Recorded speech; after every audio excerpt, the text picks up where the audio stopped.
Dessa vez a gente vai falar sobre os números da violência. Estamos falando de outros números agora, né? 500 milhões de reais desviados da prefeitura não deixa de ser uma violência também. Mas o que me causou até um certo espanto, né, com relação aos números de estupro que você estava comentando agora há pouco, os estados que têm um maior índice, me corrija se eu estiver errada, mas do que eu me lembro da leitura que eu fiz, Rondônia, Roraima e Santa Catarina também. Exatamente. Está encabeçando. Santa Catarina, não imaginei. Então, mas isso é uma coisa muito engraçada, porque que leitura a gente faz nesse... você sempre espera que o Nordeste, exatamente.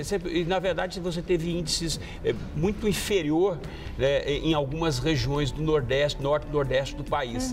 Né? O que você tem muito lá é tráfico de pessoas, né? Então é um outro tipo, é a exploração sexual.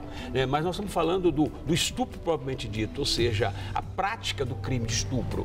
Agora, 50 mil é muita coisa, 47 mil pessoas morreram, foram assassinadas num país, se mata muito mais do que qualquer guerra civil, né? Se você pegar, é um número que a gente fica assustado. Eu, particularmente, eu fico assustado, porque não estamos falando aqui de mil, nós estamos falando de 47 mil pessoas que perderam as suas vidas. Isso, população de muitas cidades. Isso sem falar aquelas que efetivamente foram agredidas, deram entrada no hospital, tem o custo, ou seja, então... Ou aquelas que ficaram com traumas terríveis para o resto da vida, principalmente as que sofreram estupro. Então, se você olhar, ou seja, recentemente, algumas semanas atrás, a própria Secretaria de Segurança Pública de São Paulo divulgou também a redução nos índices do Estado.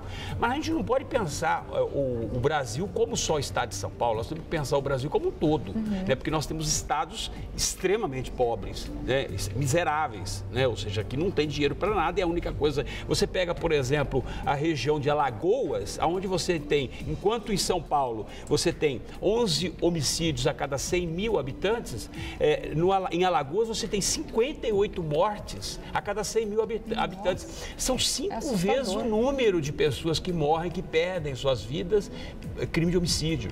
Então, esses são números que realmente, aí depois, as entidades, os organismos internacionais criticam o Brasil, né, e todo mundo fala, foram muito viscerais, né, nessa crítica. E não é, porque na verdade é uma constatação. E vou falar para você, há quem conteste ainda esses números que apresentam. Sim, pode ser muito maior, claro. Há quem conteste esses números ainda, porque pode ser um número muito superior a isso. Aí você tem, ontem eu estava lendo aqui uma matéria, a questão da violência policial. Teve um coronel da reserva, que está inclusive lançando um livro agora, que eu não me lembro o nome do coronel, mas ele diz com todas as letras, a Polícia Militar de São Paulo mata mais do que a Polícia Americana. Ah, eu vi essa notícia. E é impressionante porque aqui tem aquela história de que o policial puxa a arma em último caso. E lá não, lá é liberado. Lá você puxa a arma a hora que você achar necessário. Então, o que acontece?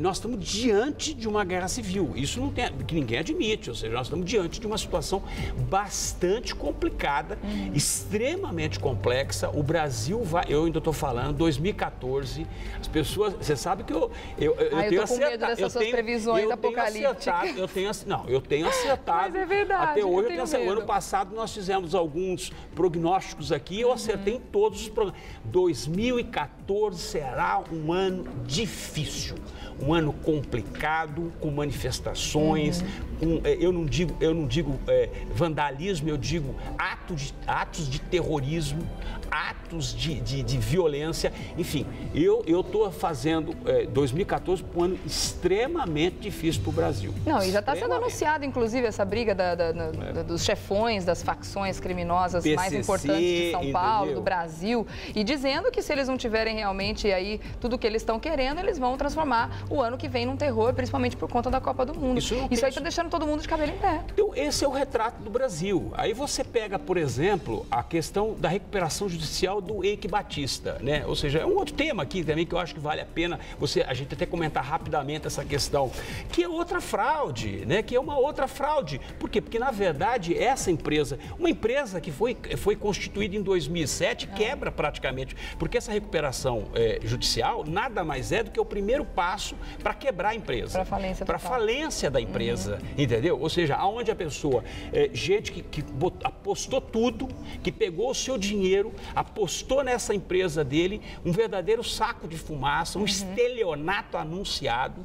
Ou seja, e eu vou te falar uma coisa, essa leilão que teve recentemente, dessa pré-sal, que atingiu um trilhão de reais, eu vou falar para você, eu não aposto meu dinheiro nessa. Você não compraria ações Eu não deles, compraria, porque da mesma forma em que anunciaram que tinha muito petróleo, depois lá não tinha petróleo 3 nenhum vezes menos. E quebra, isso também pode estar sendo vendido um grande saco de fumaça de novo. Então, não, teve gente que comprou a ação do Eike Batista a R$23, hoje ela está valendo 13 centavos. Exatamente. Então, o retrato do país é esse. Você pega, por exemplo, Eike Batista, aí você pega, falam Eike, né? Para mim é Eike Batista. Eu sou como Eike, eu falo como Eike. Aí você pega, por exemplo, Paulo Maluf, que foi condenado pelo tribunal, mas ainda não perdeu o mandato.